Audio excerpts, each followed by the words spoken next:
Squat down, pick up the weight, hold it a little wide. Good, have a seat. Go ahead, lie down.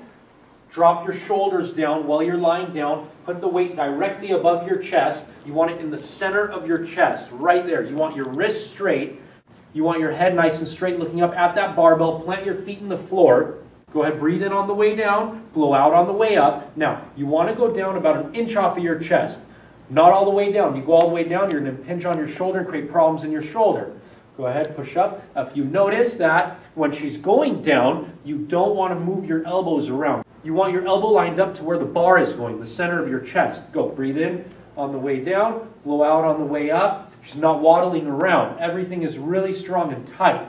Come up, squeeze your chest and your triceps. This works both muscles.